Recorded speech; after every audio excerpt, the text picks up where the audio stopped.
Eu gostaria de dizer a Vossa Excelência que é com muita satisfação que eu ouço quando Vossa Excelência vem trazer aqui para nós o relato da população do Piauí.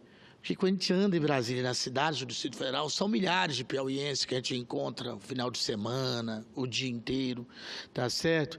E eu sei que Vossa Excelência é um trabalhador, uma pessoa que tem feito muito pelo estado do Piauí, a quem eu tenho a honra de ser amigo, ser colega de ala, de ter uma relação fraterna, de ter um trabalho realmente, tanto Vossa Excelência, quanto a senadora Regina Souza, quanto o senador Ciro Nogueira, são pessoas que honram muito ser colegas de vocês nessa casa, e em especial Vossa Excelência, senador Mano Ferrer.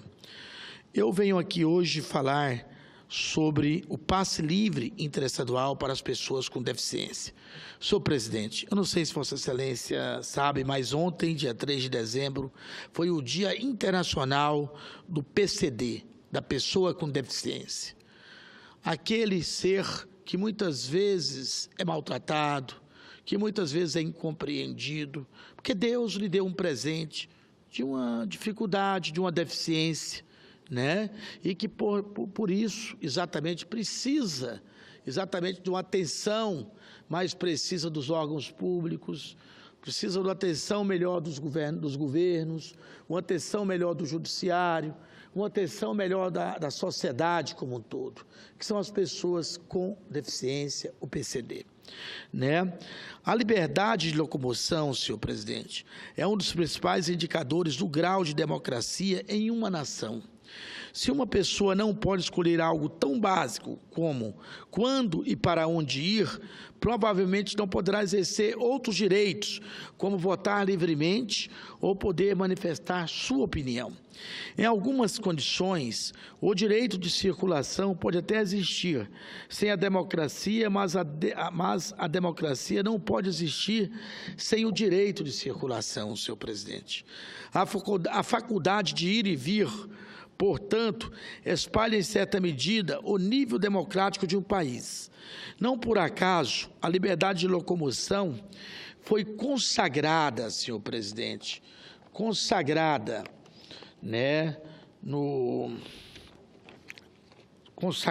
universal dos direitos humanos, né? Na Declaração Universal dos Direitos Humanos, igualmente recepcionada em nossa lei maior, a Constituição Brasileira. Em tempos de paz, nosso território pode ser percorrido à vontade por qualquer pessoa. Eu estou aqui hoje para falar sobre esse direito essencial, mas sob uma ótica particular, senhor presidente, a das pessoas com deficiência, do PCD. Quero abordar a questão do programa Passe Livre Interestadual, criado para facilitar o deslocamento desses cidadãos e cidadãs pelo Brasil. Vigente desde 1994, a Lei do Passe Livre assegura às pessoas com deficiência e comprovadamente carentes a gratuidade do transporte interestadual, seja ele feito em ônibus, trem ou barco. Trata-se de uma ação bastante meritória do Estado brasileiro, a qual vem sendo aperfeiçoada nesses seus mais de 20 anos de existência. Com a carteira do Passe Livre em mãos, os beneficiados do programa têm a possibilidade, senhor presidente, de realizar viagens que, dentro de outra forma, dificilmente conseguiriam fazer. Para requerer o benefício, o nosso ouvinte, o PCD, o solicitante deve preencher alguns formulários, identificando-se, comprovando sua condição médica e sua situação de carência. Os modelos desses documentos podem ser obtidos no portal do Ministério do Transporte, na internet, ou solicitados àquele órgão por carta, e-mail ou telefone. Os formulários preenchidos devem ser enviados ao Ministério dos Transportes para a confecção do documento, o qual será enviado para o requerente pelos Correios. Senhor presidente, vejo no modelo atual 2 senões, os quais eu gostaria de levar ao conhecimento de Vossa Excelência e de todos os nossos senadores e da população brasileira. Quero cumprimentar aqui nossos visitantes, tá bom? Muito obrigado pela visita, né?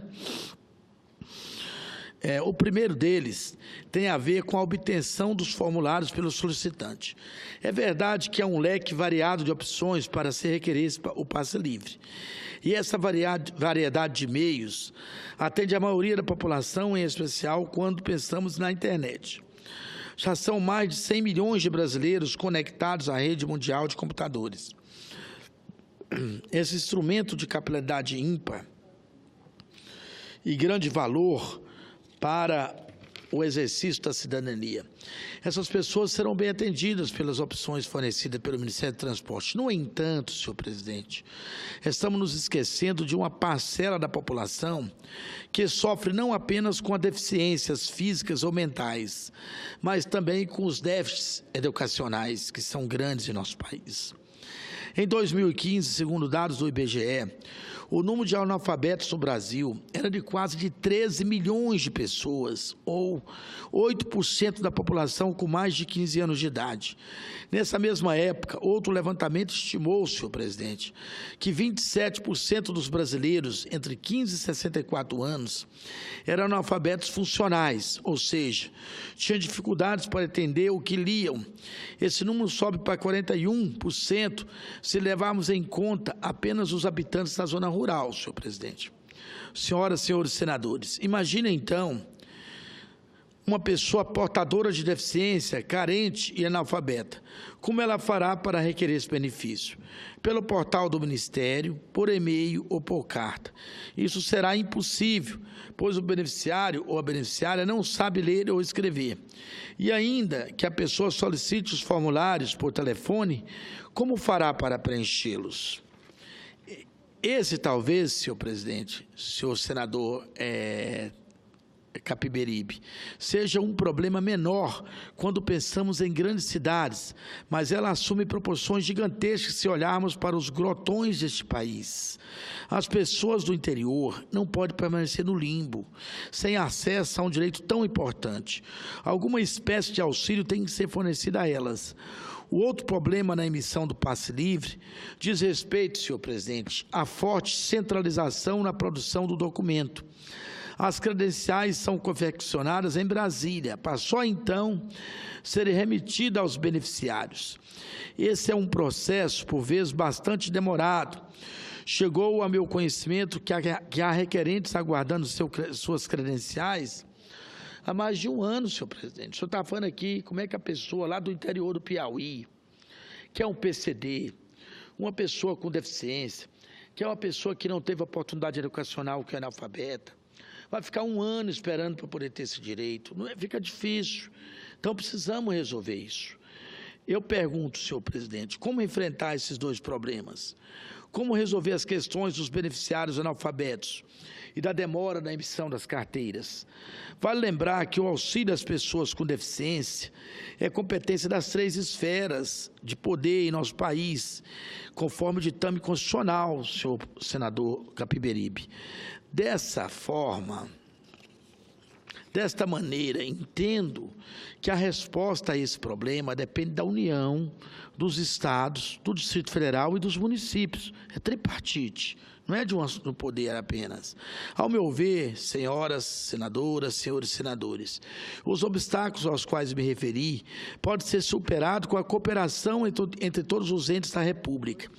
Os estados, o Distrito Federal, os municípios poderiam, em conjunto com o Executivo Federal, celebrar acordos permitindo às pessoas com deficiência, as PCDs, requererem e retirar o passe livre nos lugares onde vive, senhor presidente. O senhor mesmo aqui falou de uma cidade que é uma cidade bastante universitária no seu estado do Piauí, né?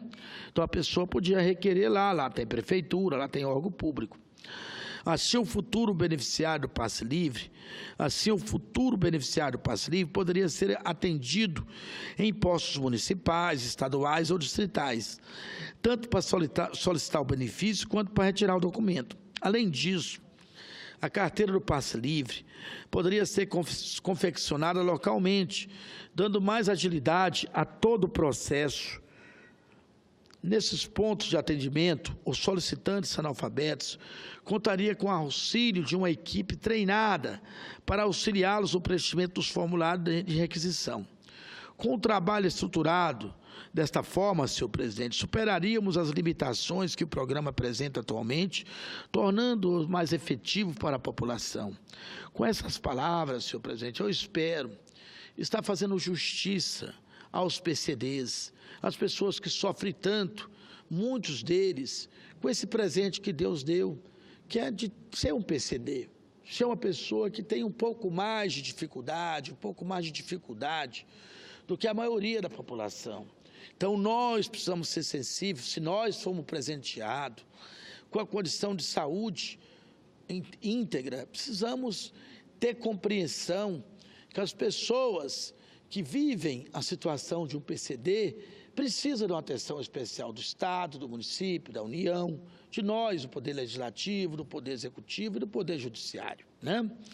Lanço assim, senhor presidente, um apelo ao presidente Temer e ao ministro Maurício Quintela e aos governadores e aos prefeitos para que nos mobilizemos em torno da gestão descentralizada do passe livre. Isso ampliaria o direito de ir e vir das pessoas com deficiência, reafirmando o caráter democrático do nosso país. Isso é tudo, senhor presidente. Muito obrigado e fica aqui minhas sinceras homenagens aos PCDs pelo seu Dia Internacional realizado ontem, né? Deixando claro que essa casa não está de olhos fechados a essa importante parcela da população. Então, era isso que eu tinha que dizer sobre essa questão. Não posso, de forma nenhuma, senhor presidente, deixar aqui essa tribuna sem fazer meus protestos às palavras do meu nobre, é uma pena que ele não está aqui, nobre senador Medeiros, quando ele coloca algumas coisas com relação à Previdência Social. Fica claro que o governo Temer, ao qual nós votamos, inclusive, para ele assumir a presidência da República, ele perdeu a condição de permanecer fazendo as coisas no dia a dia da presidência da República, quando se alia com banqueiros, quando se alia com pessoas interessadas no enriquecimento fácil, para prejudicar a classe trabalhadora brasileira. Nós acabamos de fazer nessa casa uma CPI, cujo senador Capiberibe, que vai me suceder aqui na palavra, foi um dos membros dela, que depois de um trabalho intenso, de mais de 30 reuniões, 26 audiências públicas, ouvindo mais de 150 técnicos da sociedade civil, como a OAB, a CNBB, o Executivo, as centrais sindicais, o Legislativo, o Judiciário, chegaram a uma constatação consensual. O relatório foi aprovado por unanimidade, inclusive com o voto do líder do governo, comprovando que as contas, que os dados colocados pelo governo para justificar essa reforma perversa da Previdência são dados que faltam com a verdade, são dados irreais, são dados inverídicos, são dados que não cumprem com a Constituição. Então, eu quero rogar, apelar a todo deputado federal que não vote essa PEC 287. Aquele que votar vai ter certeza que não retornará a essa casa, porque a população brasileira não o perdoará, porque está provado por A, B, C, D, pelo Executivo, pelo Judiciário, pelo Legislativo e por todos, que falta com a verdade aquela sustentação da reforma da Previdência, dos moldes colocados que o governo quer passar a goela abaixo da classe trabalhadora brasileira. Eu quero rogar para que amanhã os servidores públicos, para que amanhã os trabalhadores brasileiros, nesse dia 5, pare o país, demonstre o seu descontentamento com essa forma de tratamento, uma forma de tratamento que pega verbas públicas federais e coloca para fazer propaganda enganosa, para mentir para a população brasileira, distorcendo a verdade, a ponto do STJ determinar que fosse suspensa as propagandas colocadas. Então, não é possível que colegas ainda, depois do Senado aprovar por unanimidade uma CPI que comprova as distorções dos números colocados pelo governo, ainda vem aqui da tribuna querer defender uma proposta antipovo, uma proposta antidemocrática, uma proposta que arrasa com a classe trabalhadora brasileira, que arrasa com os servidores públicos e que arrasa com a possibilidade das pessoas se aposentarem. Isso é inadmissível, senhor presidente. E eu quero aqui fazer esse apelo de público a todos os parlamentares, suprapartidariamente, do partido A, do partido B, do partido C. Vamos dizer um não à sanha dos banqueiros, vamos dizer um não àqueles que querem explorar e se enriquecer às custas do suor e do trabalho do brasileiro. Eu sou um servidor público concursado, senhor presidente. Eu sei também que Vossa Excelência é um servidor público também concursado, aposentado, trabalhou a vida inteira em prol do país. Sabemos o tanto que é para nós que somos classe média baixa, nós que escolhemos ser um servidor público, tá certo? O tanto que é nossa responsabilidade para fazer o país, a máquina pública funcionar. E quando a gente vê a sanha de destruir, a sanha de prejudicar, de perseguir os servidores públicos, de difamar os servidores públicos, igual está sendo feita, não dá para a gente aceitar. Porque se nós deixamos de ser um empresário, se nós deixamos de correr o risco de ser uma pessoa rica, investindo no nosso potencial e na nossa capacidade como empresário desse país, para apoiar a burocracia, para fazer com que a burocracia pública, seja do município, seja do Estado, seja do governo federal, seja do judiciário, ou seja do legislativo, funcione de forma correta. Não podemos nós pagar o preço da sanha e da entrega do Estado brasileiro, igual alguns querem fazer. Então, nós precisamos nos organizarmos. Eu quero fazer um apelo para concluir, senhor presidente. Um apelo a todos os sindicatos desse país, a todas as representações de classe desse país. Vamos dizer um basta ao entreguismo do nosso país. Vamos ser nacionalistas. Vamos dizer um não àqueles que querem entregar o nosso patrimônio público, àqueles que querem privatizar o setor elétrico, o setor essencial para o desenvolvimento do nosso povo. Vamos dizer um não àqueles que querem privatizar a nossa previdência pública. Eu quero homenagear aqui o nosso senador Paulo Paim, senador presidente da CPI da Previdência, homenagear todos os membros da nossa CPI, homenagear o Senado, porque nós juntos fizemos um relatório que traz a dignidade, fizemos o que o governo federal deveria fazer, que era exatamente ouvir a sociedade como um todo e ser propositivo, porque nós na CPI da Previdência só tínhamos um compromisso, o nosso compromisso era com a verdade, o nosso compromisso era defender a nação e o povo brasileiro, e fizemos isso da melhor forma possível, senhor presidente, para garantir que um país bonito, ordeiro, democrático igual o nosso, com um povo pacífico igual o nosso, pudesse realmente ser a nação maior desse mundo, porque nós temos potencial para isso, riqueza não nos falta. O que precisamos é ter um governo sem corrupção e ter um governo que realmente dê a César o que é de César e não fica fazendo dois pesos e duas medidas para favorecer banqueiro e os inimigos do povo brasileiro, que é aqueles que só querem lucrar no sacrifício e na desgraça do pobre. É isso que eu tinha que falar hoje aqui, senhor presidente, agradecendo Vossa Excelência pela palavra, registrando na minha fala inicial o meu compromisso em defender os menos favorecidos, quando coloquei aqui a questão do PCD, ontem, do Dia Internacional das Pessoas com Deficiência, registrando a questão da Previdência Social e registrando a questão do Brasília, onde temos um governador incompetente, um governador incapaz de governar o Distrito Federal, que faz que haja greves como essa do metrô, aonde hoje foi uma quebradeira só na rodoviária e nas paradas do metrô, porque o governo incompetente não teve diálogo com os sindicatos dos metroviários e não conseguiu acertar as questões. Então, isso é inadmissível, senhor presidente. Muito obrigado a Vossa Excelência.